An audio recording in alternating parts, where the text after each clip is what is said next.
Good morning. As you can see behind me, we're like deep in the lab of like creating new, fun, exciting resources that make you all more money. So we've been working overtime over the last several weeks. Not that we haven't been talking about this for the last 2 years, but a couple things I want to share. I shared this on live prospecting. First and foremost, I just want to say thank you to everybody here. Today, CSC turned 4 years old. So, I go back to April 1st of 2020, kind of very similar to where a lot of you are today, right? Chad, I hope you're feeling better, my man. And, look, in April 1st of 2020, the world was filled with fear, doubt, uncertainty, and a lot of things just didn't make sense. It was the beginning of a global pandemic. And in sales, there's a technique called the lesser of two evils close, where you'll present people two options and they'll generally choose the lesser of the two evils. And what I want you to think about is this. Number one, you're 90 days ahead of everybody else in the world around this whole NAR settlement thing. Number two, you actually are the only people that have a system that's built that's already here that you can use. Number three, it's the only thing in the world built for Compass agents. And number four, I guarantee if you think about it, what you're dealing with today is something 100% in your control, and it's better than being forced to be locked in your houses, to wear masks everywhere you go, and for many of us, deemed non-essential where you couldn't even work every day. So that's like just some context to reflect on. And I was kind of just scrolling through my Instagram. I haven't had a chance to share anything yet, but it's just, you look back over 3 years and all of these different things that we've done with all of you, just remarkable events, mastermind retreats, the Robert Refkin Agent Action Plan, Compass retreat presentations, parties, a grand opening, building a platform that has 1,700 resources on it, building the first end-to-end system that's ever existed in real estate. And that's just like some of the stuff, this office and a content studio where now we can broadcast in the next 30 days in 4K and create this crazy experience for you. And look, the one thing that I'm most excited about for the next, when the next sessions start in May, is we're working on repurposing all of our materials, and all of the classes will be training to the specific scripts, email templates, and our exact system. So I'll be pulling these up and walking you through how to use them, and there'll definitely be plenty of time for Q&A. So I just want to thank all of you, because I would say that, great companies don't make great people make great companies. And it's because of all of you and the 1,000+ people that are part of our Chirag Shah Coaching community that we've had this amazing opportunity. So I just want to start off by saying thank you. So now let's get on to the fun stuff. These are these Ask Me Anything sessions. This is like live coaching as part of your group package. So this is a place when you see a live Q&A, every single one of you should show up with a question. Like Parker showed up with a question of a lead on prospecting. And she said, well, what do I do? I was like, well, let's open up your Instagram and let's start typing the messages together, right? So bring me your number one challenge, fear, doubt, uncertain situation, hallucination, whatever that is when it comes to sellers, the NAR settlement, getting your full commission, getting clients to pay buyer's commission. What do I say if a client says this? So just unmute yourself and feel free to ask away. Chirag, Gary Doss here. I got a quick question for you. Not so much on what you just mentioned, but I'm more curious on what your thoughts would be on marketing right now to current homeowners, say your farms, anything like that, as far as what you would be advertising at this point in time. Thought leadership. Let me find this template. Are you going to join us for live prospecting today? All right, cool. I wrote an email template that I'll give all of you today in live prospecting. It's what I want you to send out for the week.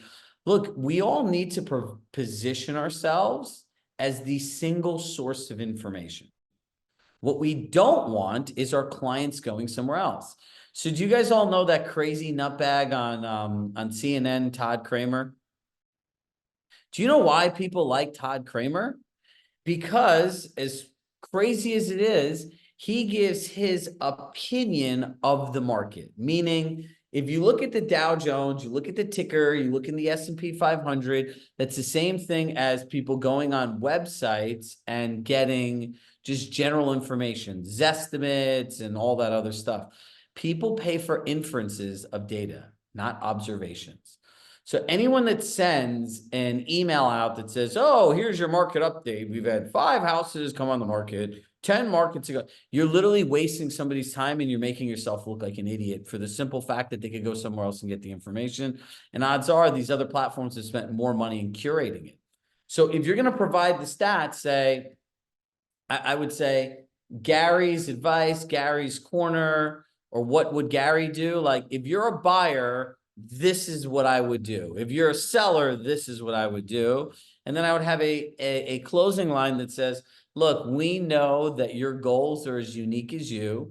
If you ever want a personalized opinion based on your real estate situation, please feel free to reach out. My personal cell is, and I put your number in. Make sense? And the next thing is, do not post a single thing about NAR. Don't be an alarmist. You don't need to talk about it. Somebody actually asked this the last segment, like, will you be making content we can share? Do you know what kind of content I'm going to be making that you can share?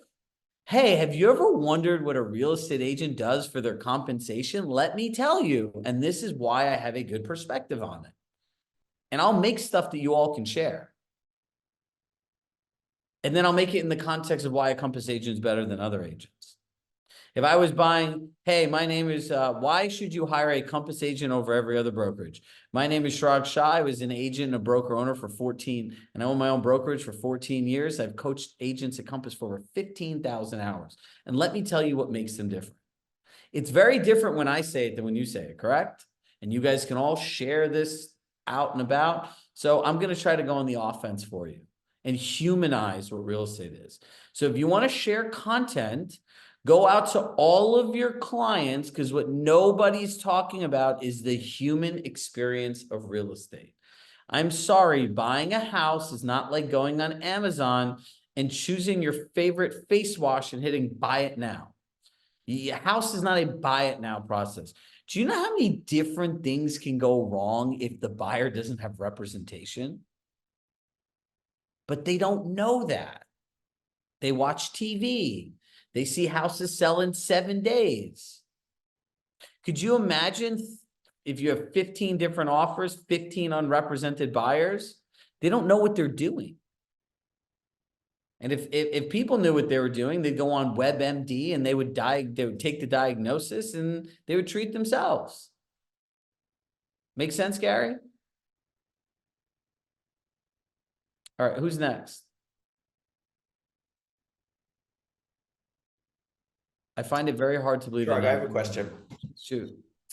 So you talked about sort of your script for sellers when talking to sellers about offering commission, that first thing you do is offer 0%. Second thing you do is offer a set amount. I'm forgetting the third one, but I think there's 4. And the fourth one is we can, it's a, X percent You don't commission. have to do any. So the first one is we can offer out nothing. Nothing. Let me ask you a question.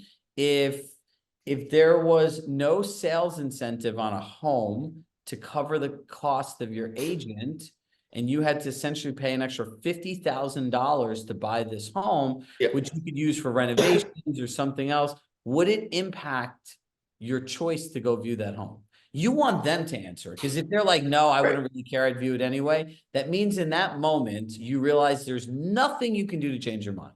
Mm-hmm. And by the way, the part that no one else talks about is every single one of these prices on the MLS that people are factoring the market value on include a buyer's agent's commission. Mm-hmm. So Mr. and Mrs. Seller, when the buyers look at this property with an agent who they have representation from, there's a 99% chance that they're going to indicate that all of these homes sold factoring a 2 to 3% commission based on the brokerage, the market, the experience, and everything else. So if you don't want to offer a sales incentive, are you prepared to adjust your price? And ultimately, even if you offer nothing, a buyer will come to the door, give you a great offer with great terms, and then still try to get you to pay their fee. Because that's what negotiation is. So I guess my follow-up question is, what happens if your seller takes the third option of offering a set amount? What is the conversation there if they say, I want to offer a set amount and it's this amount that like is insanely unreasonable? How do you approach that There conversation? is no unreasonable because it's their choice, right? And you're Yep. going to say, great, we'll go back to the first scenario, right? I would look around their house and say, are there any updates that need to be made? Yes. So if you're buying this house and you had to spend $40,000 on a broker, where the other houses that are in similar conditions in your same neighborhood all had a sales incentive that covered this fee that they have to pay, which one would you go to and why? Okay. It doesn't matter. So here's the thing. You have no control over what they're going to do. Mhm. Right. And in the end of the day, like you just tell them if you're not getting any showings from brokers, that means their buyers are indicating they don't want to pay a fee. Now, as a buyer's agent, you're going to have to let people know that there are no fees on this. There's no coverage. There's no concession. There's no co-broke commission. You'd be responsible for this amount. And ultimately, before we see the amount, I can still try to negotiate it as part of the offer, right? Because that's what they're saying, that the seller should be able to negotiate. Well, so should the buyers. So in the end of the day, so we're clear and on the same page, are you willing to walk away from the perfect deal that gives you all your terms and the money you wanted if they have an inclusion for their agent's fee as part of the offer?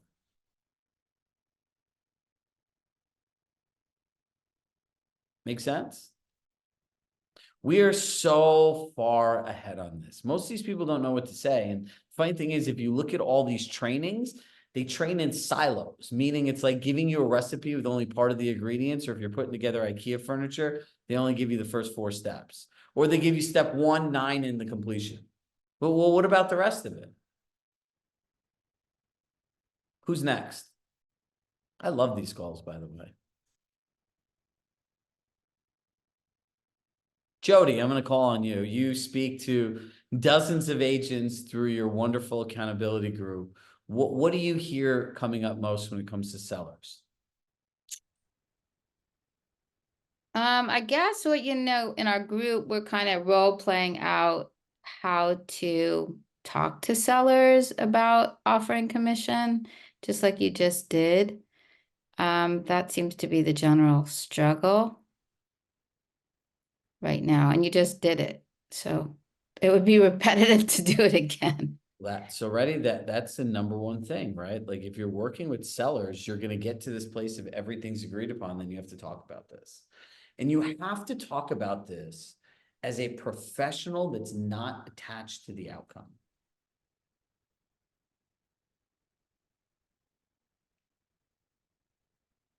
Right? It doesn't matter. I'm not losing my listing agreement to fight for someone else. And by the way, you know, keys to effective conversations, right? Number 3 and number 4, it always has to be in their benefit, always trying to be in agreement. And when they say, I don't want to pay a buyer's agent a commission, great. So I hear you're trying to maximize the equity in your home. So let me ask you a couple questions, and then you just go right into it. Just remember this, you do this more in a day than I do this. Chirag, You got this. Shoot. good morning. So in general, not to the sellers, but just I have just friends and people saying, you know, shooting the shit. Hey, what's going on with blah, blah, blah? What's a good general, you know, so we're not getting into the, this is why the seller should blah, blah, blah. Do you have something that's So essentially, you're going to say what they did was decouple commission. Now, that probably sounds like it doesn't make sense to anyone. And in the simplest form, the buyer will be required to have an assigned agreement with their client, and they'll have to outline and agree on their compensation in advance. Sellers can still offer out a commission or what's commonly known as a sales incentive. And the biggest change is it'll no longer be available to be shown. It'll no longer be advertised and shared on the multiple listing service, which is just a database that houses all the properties that real estate agents have on the market. Is that a really simple solution? Totally. That's great. Yeah. There's some good nuggets. We're gonna have to transcribe this call and give you some of these scripts. Good morning, Chirag. Tuesday, how are you? Tuesday. Give us a I'm vintage- well, thank you. I am listing a property in Boulder, outside of Boulder in Longmont tomorrow, and I have had this conversation with the seller. This is a seller, I have done 3 transactions with her before.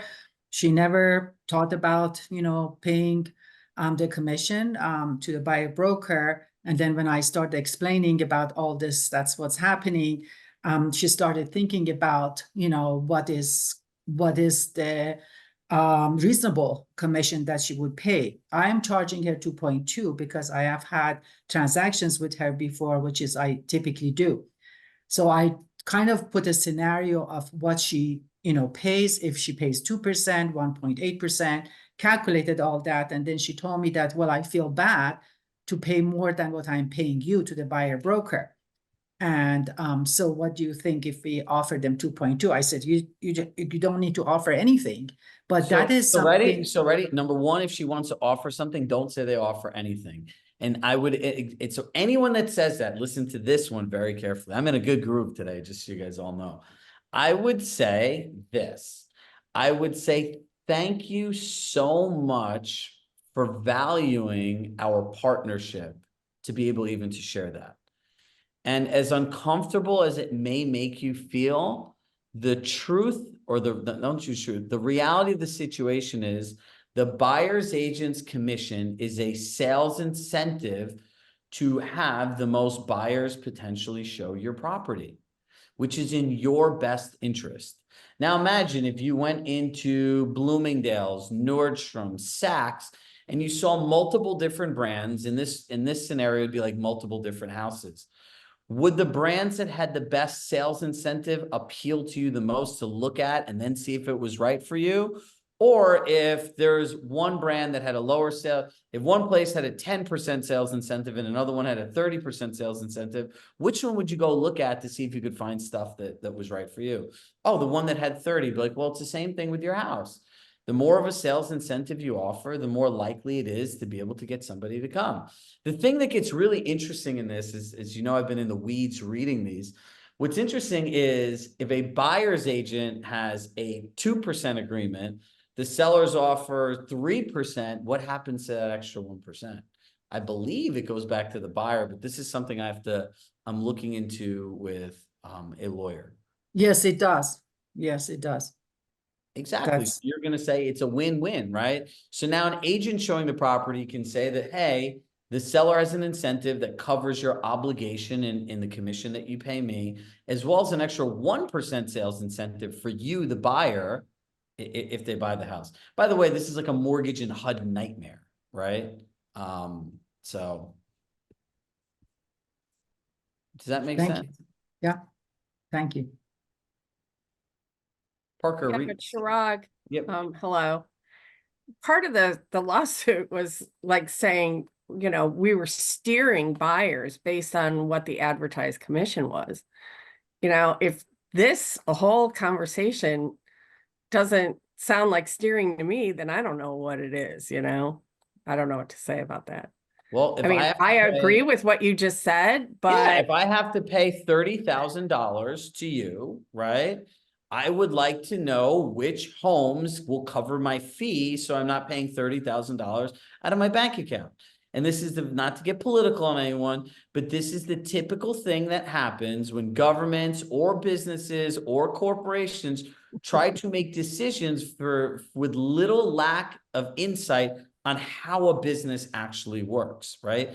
It's like coaches that have never sold real estate to go, oh yeah, go in here and just tell your client this, like, yeah, that's really great, but that doesn't work. Or that might work in like Missouri in the Midwest, but that's not going to work in San Francisco for like highly intellectual, like tech clients, right? So you're not steering because you have to use the words. I am happy to show you any property. I'm simply disclosing to you which homes have sales incentives, which ones don't, so you can choose the ones that you want to go to. I would never, now steering is recommending, hey, I think we should go look at this property. They have a 2% sales incentive and a 1% rebate, right? This whole thing is ridiculous. It's like if I go to Bloomingdale's and I'm like, you know what? Hey, I tell my girlfriend, hey, Tiffany, let's go to the Burberry one and not the Louis Vuitton one, because Burberry is a 30% discount.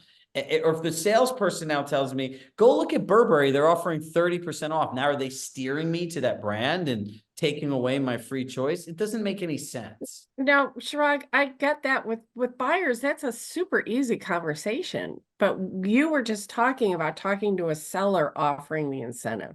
Yeah, you have to give them that's not steering them to do anything. I'm asking them, here's your option. Now, let me ask you a question. If you were buying a home and this was your scenario, would it impact your ability to see the home? If they say yes, great. If they say no, great. I'm not steering anyone to do anything, because the pre-frame to my conversation is what I'm going to give you several different options, right? Carol, whatever you decide to do, I support you 100%.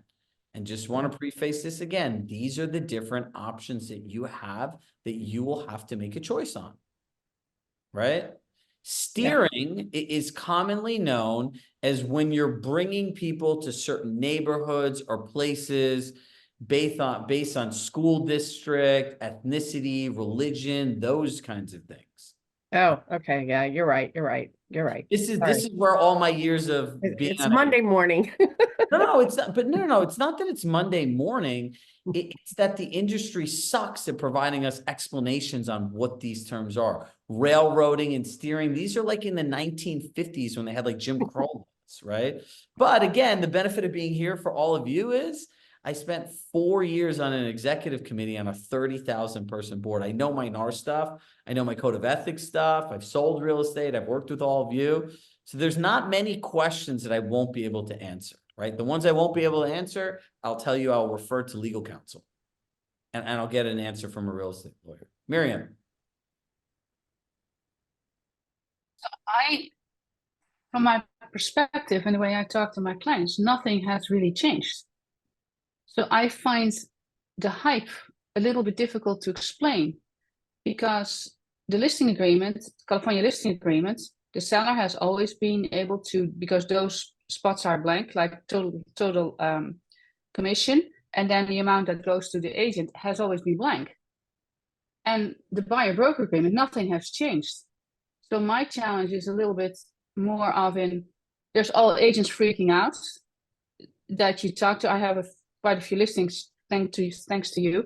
But I have a little bit of a hard time dealing with the hype, because to me, it's like the way I explain it, it's like, hey, the only thing right now is we have to be transparent, which is great.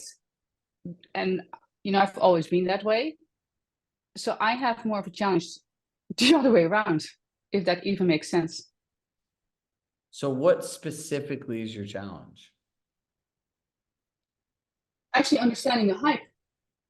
Okay, so the hype, right? The hype is, if you're not a real salesperson, you don't know how to define your value proposition, articulate your value proposition, have no system to go to, and you have to sell yourself into somebody hiring you and paying you money, and you don't know how to talk to people, that's a problem, which holds through for 99% of this industry. I can take some of the most successful agents I know, and I could put them in a room with all of you, and a lot of you would smoke them, because you'd be like, well, what do you do in exchange for the compensation you receive? I have your best interest at heart. I get you to the finish line. I'm your advocate. No human being in their right mind that has a brain is going to pay $30,000, $40,000, $50,000 for those answers. It's not, right? So in terms of the hype, go back to the original thing and say, look, this is the court case. Like if I was explaining this to your thing, well, what's all the stuff that's going around? But look, the reality is you never had to pay a buyer's agent. You could have offered a $0 or $1 per the old MLS rules. Essentially what they're saying is they're decoupling commissions, where the seller has to have an agreement like we do about our commission. The buyer has to have an agreement with their agents, and we could no longer put this on the MLS. I would print out listing sheets and be like, look, an agent used to have a sheet like this that highlighted the compensation. I would show a listing sheet that showed how it was and be like, this is what it is. And now it's going to be gone. And the only field that's going to be there is a concession. So you can give people a concession they can use for closing costs, their agent compensation, or whatever they choose to use it for.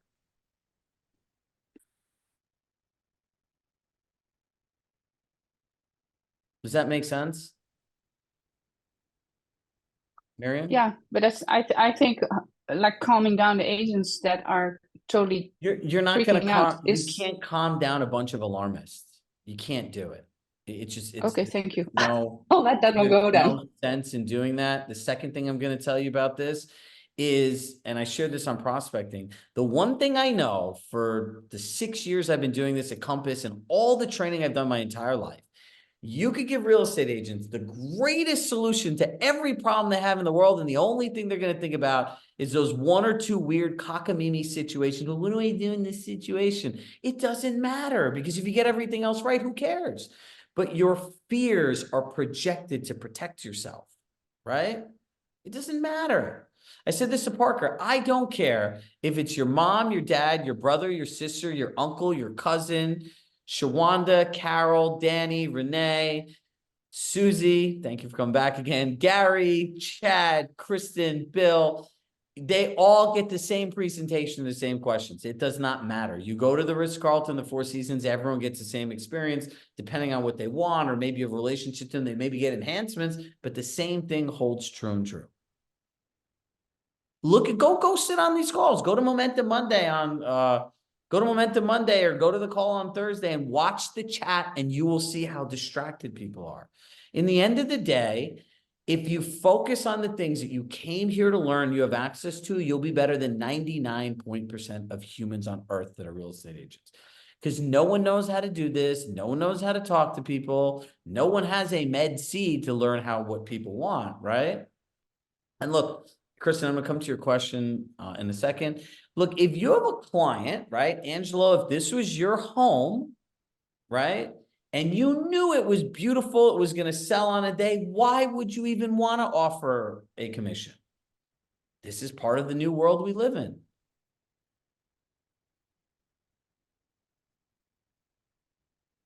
They don't have to.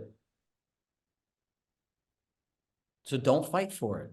Would you like to offer, and start using the word sales incentive instead of commission? Would you like to offer a sales incentive for a buyer and their broker to come here? No. Okay, great. In the end of the day, the property is going to sell and you're going to get your commission. To be very clear with them, if you have to do both sides of the transaction, you have to have a list of what a buyer's agent does. Now you become a dual agent, or if you're in the state of Florida, God bless them, you represent nobody in the transaction, right? There's way too much noise everywhere else because no one wanted to pay attention to what was happening. You all have been here for months listening to this, months. Some people have been listening to me say this for years. Mary Murphy, how many years have you heard me saying this, right? A long time. Jody, same thing. I've been saying this till I'm blue in the face. Don't fight for the buyer's agent's commission. If somebody has a great house, it's going to sell in 2 seconds and they're going to price it a price that causes it to sell. It's not your problem. It's the buyer's problem and their client's problem. But in the end, it's going to cost buyers more money. Kristen? Yeah, so one thing that I've run into recently, it seems like something that helps is I explain that, hey, I'm not getting that. They look at this huge chunk of money and they're not thinking I have a resource fee. I have, my Northwest multiple fee. No one cares about that. I hate to be the I did tell it was my brother buying a house, that 12% of my commission is gone, and he was shocked. He was like, okay, that makes better sense. It's pricey to be an agent. You're not just sitting back ka-ching, ka-ching, But that's not even what you want to sell people. Yeah, right? so You're not selling people. You're like, could you imagine when you came for coaching, right? And transparency. Can I tell them the package you signed up for? Is that okay? Yeah. Kristen signed up for a $10,000 package, right? So she does one-on-one coaching, she does group coaching. And if she was asking me and said, well, your coaching is a lot of money. And I said, well, we have multiple staff members. We have a state-of-the-art office. And what the hell does my business operating costs have to do with any of you? None. You don't care. You care about you, right? So sell people on value. I offer a luxury service and client experience. I'm happy to share with you what the benefits of that are. And it may or may not be the right type of experience you're looking for. And either one of those are 100%. Bless you, Julia. And that's just what you say. Hey, Chirag. So I get that, I guess, well, I don't agree. I guess my point that we should so easily give up on the fact that if a seller doesn't want to offer compensation to the buyer's agent, we should just say, sure. I think No, hold on, wait. Before you finish, if I have a property that I want to sell in a week, right? It's a completely renovated apartment in a building that barely has apartments that go on sale. And we know that the place is going to sell in a week with 20 different offers, right? You and I talked about this one time. I know you feel that you're advocating for this. And again, you do whatever you want, but what I'm telling you is if you push too hard for this, you're going to break the whole thing. It's going to snap. I get it, but I think, as an industry, right, we should also be advocating for each other because we're going to find ourselves on the buy side, right? So obviously, it's all ultimately the seller's decision, but I think it's, we should not just be dismissive once they say, no, I don't want to pay a buyer's agent. No, and you should say, great. Are you aware of all the things that a buyer's agent does in exchange for the compensation they receive that ultimately helps facilitate a transaction? Have a list ready to prepare for them. Okay. Yeah, I just think that we, But again, as an industry, have to, Elkin, what you're going to right? have to accept, right? I don't ever tell people they have to do things. What you're going to have to accept is the world that we used to live in and how this industry operated is going to change. There are going to be listings that will sell in 30 seconds, right? That a buyer will pay their agent or a buyer will represent themselves. There are going to be new things that come out of this. There are going to be people that have compensation models that says, great, if I bring you to a house one time, this is what I charge. If we look at houses for 1 to 3 months, this is what I charge, 3 to 6 months, 9 to 12 months, or past a year. Like you're going to see new models that come about, right? And I get the whole advocating for an industry. I love real estate, right? I'm a huge industry advocate, but you have to be mindful that what another person does is their choice. You can advocate, but what you don't want to do is make them feel that you're tied to the outcome of how another person gets paid. Because, and also Billy also just mentioned it on the chat. And this is part of my strategy going forward is that we're going to make offers, including our compensation, going after the seller's agent's compensation, right?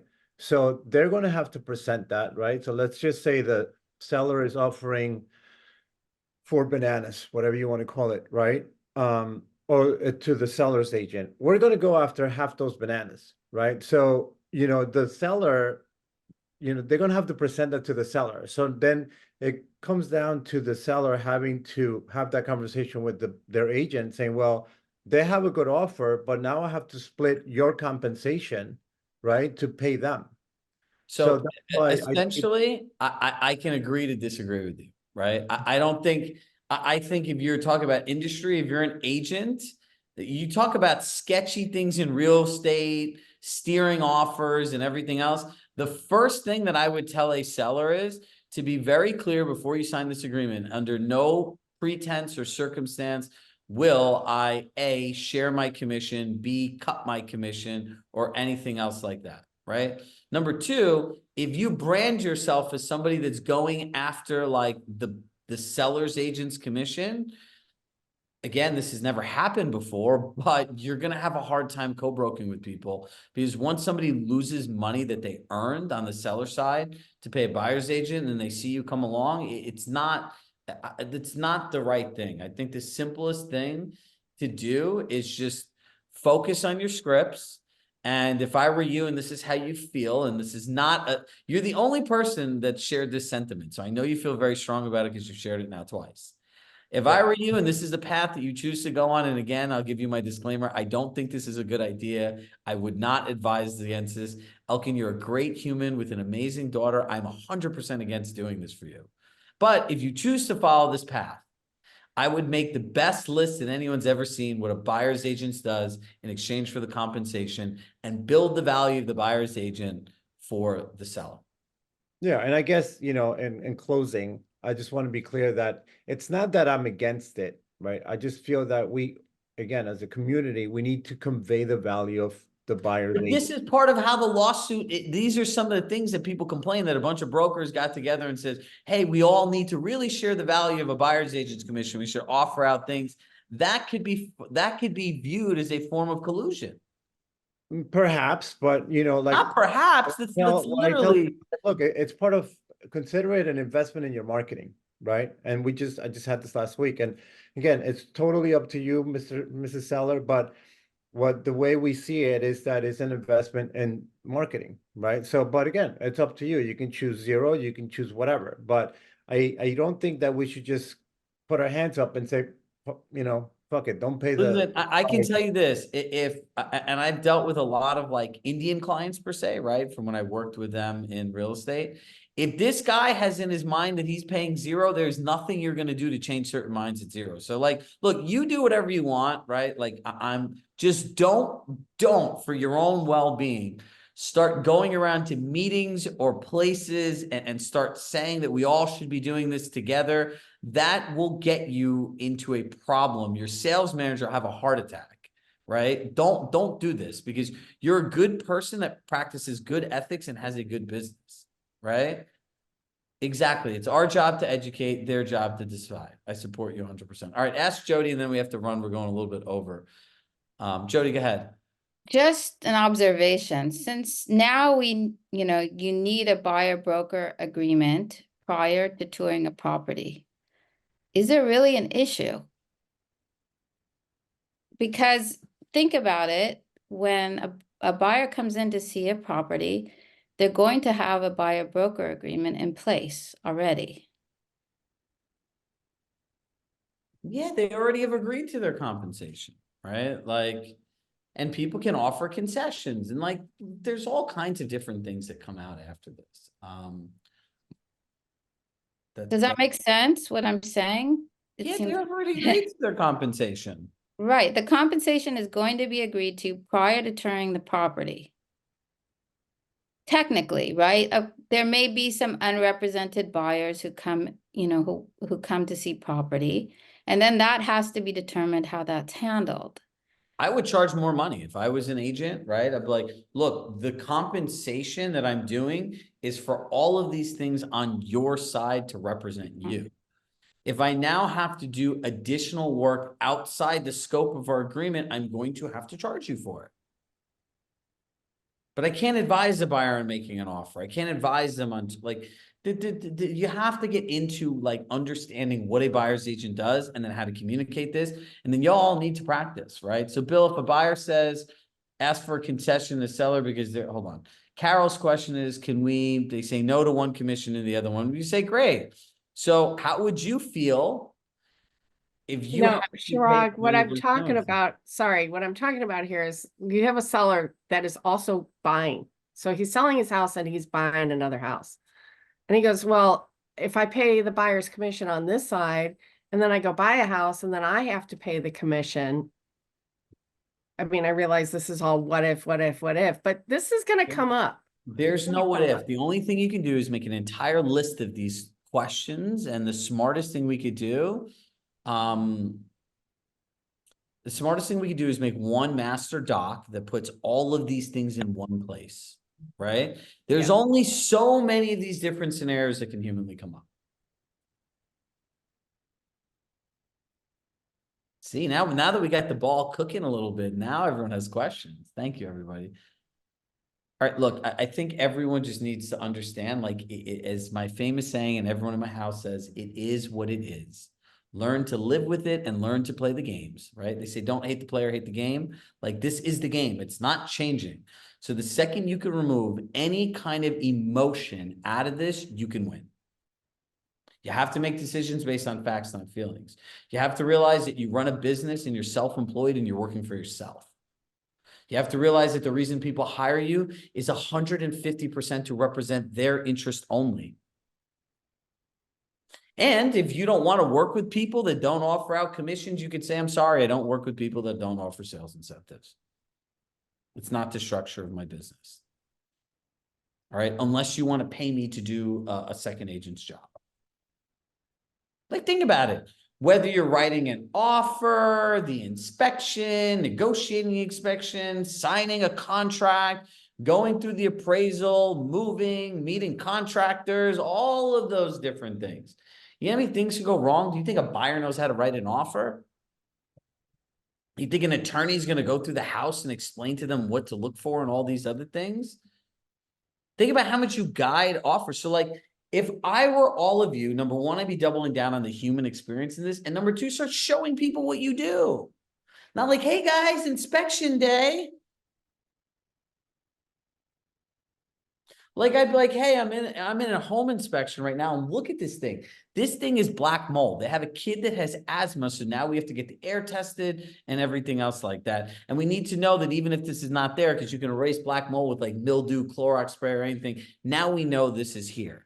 Number two, oh, this is a boiler. Like, what happens when a boiler goes bad? Number one is the seller represented this in the offer. Number two is, can you negotiate this? Number three, now we have to go back to our clients and really understand, have we budgeted in our reserves the amount of money to do this? And how does this compile to everything that we do? Start showing what people do. If I were every single agent, I'd be like, have you ever wondered what an agent does in exchange for the compensation? Let us give you the behind the scenes from the initial conversation, from hiring a client all the way to closing. I'm going to share every single thing that I do. Put that together. Go on offense. All right. I have a few things I have to do before we have live prospecting today. So everyone come back and join. I'm happy to do more of these sessions as I find them very productive, as it actually deals with the real world and what people are going through. So it's always the love of my heart. And thank you all so much. You know, I know I think you guys can tell this. There's not a day that I spend with any of you that I'm not like excited, right? I think there's like one thing that you can get, and that's because I consider myself the luckiest person in the world when it comes to like something called a job, work, a career, whatever you want to call it. Thanks to all of you. Like, we get to share our dreams together every day. You guys inspire me to do more, be more, and ultimately create more for the world, which is all of you. And because of that and how great of people all of you are and what this community is, I wake up with a smile every single day. There's not been one day, and God knows in the last 3 years how much crazy shit has happened in this company, and growth and people and turnover and the economy and COVID and all of this stuff. But there's never been one moment in my life where I'm like, oh my God, I got to do these calls today. Never. You know, just, you know, I always say at this point, like, I'm the guy that says, coach, like, tap me, like, you know, put me in, give me the ball, and let me work for you. Keep saying that, get more out of me. In these sessions and in live prospecting, get more out of me. All right, everybody. I will see everybody back in 17 minutes. Love you all, and I'll see you soon. Bye, everybody.